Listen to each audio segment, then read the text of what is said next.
देश की राजनीति में 16 अप्रैल से लेकर के 18 अप्रैल तक का जो समय है वो बहुत ही खास माना जा रहा है, क्योंकि इन विशेष दिनों में देश की सियासत को बदलने वाले अहम मुद्दे पास होने वाले हैं। और आज उसी सत्र का प्रथम दिवस था, जहां पर राज्यसभा में तीखी बहस के पश्चात जो कार्यवाही है वो स्थगित कर दी गई है और 17 अप्रैल कल का समय जो है वो निश्चित किया गया है।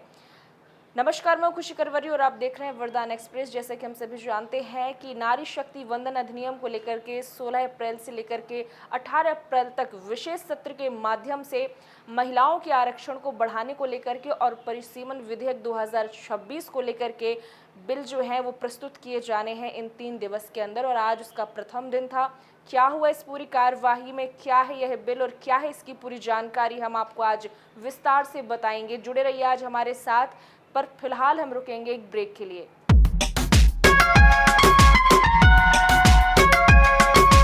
इस खबर के प्रायोजक हैं सुमति एकेडमी छतरपुर, जहां प्ले ग्रुप से 12वीं तक एडमिशन ओपन है। यहां आपको उत्कृष्ट शिक्षा के साथ मिलेंगे अनुभवी शिक्षक, बेहतरीन पढ़ाई का माहौल और खेलकूद के लिए प्लेग्राउंड भी उपलब्ध है। तो आज ही संपर्क करें सुमति एकेडमी, नौगांव रोड, छतरपुर, मध्य प्रदेश।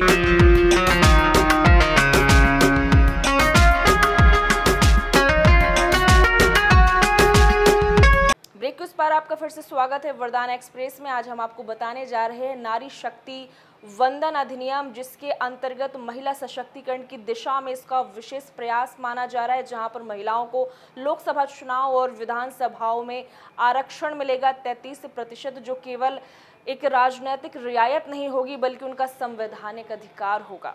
16 अप्रैल 2026 को संसद के विशेष सत्र के पहले ही दिन केंद्र सरकार ने देश की चुनावी और संसदीय व्यवस्था में ऐतिहासिक बदलाव का दावा करने वाले बड़े विधेयक पेश कर दिए हैं। केंद्रीय विधि और न्याय मंत्री अर्जुन राम मेघवाल ने सदन में परिसीमन विधेयक 2026 और 131वां संविधान संशोधन विधेयक प्रस्तुत कर दिया है। सरकार के प्रस्ताव के मुताबिक लोकसभा सीटों की संख्या मौजूदा 543 से बढ़कर 850 तक की जा सकती है। इसके साथ ही महिलाओं के लिए 33% आरक्षण लागू करने का रास्ता भी तैयार किया जा रहा है, जिसे संसद में 280 से अधिक सीटें महिलाओं के लिए आरक्षित हो सकती है।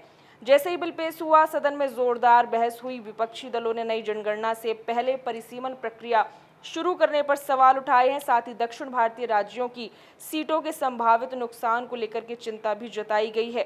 सत्ता पक्ष ने इसे लोकतंत्र के विस्तार और महिला सशक्तिकरण की दिशा में ऐतिहासिक कदम बताया है, जबकि विपक्ष ने इसे जल्दबाजी और राजनीतिक रणनीति करार दिया।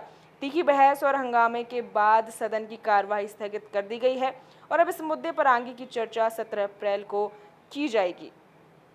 लोकसभा की सीटें बढ़ेंगी या राजनीतिक बहस बढ़ेगी, महिलाओं को उनका प्रतिनिधित्व मिलेगा या ये जो बहस है और ये मुद्दों पर जो बातचीत है वो यूं ही चलती जाएगी। फिलहाल ये फैसला तो कल ही हो पाएगा। 17 अप्रैल को आगे की कार्यवाही होगी राज्यसभा की और इस बिल पर भी जो भी फैसला होगा वो कल ही हो पाएगा। फिलहाल सबकी नजरें जो है वो 17 अप्रैल पर टिकी हुई है। निश्चित रूप से विधेयक महिला सशक्तिकरण की दिशा में एक बड़ा प्रयास माना जा रहा है। क्या होगी अपडेट, हम आपको जरूर बताएंगे। आप जुड़े रहिए वरदान एक्सप्रेस के साथ। फिलहाल के लिए इतना ही। नमस्कार।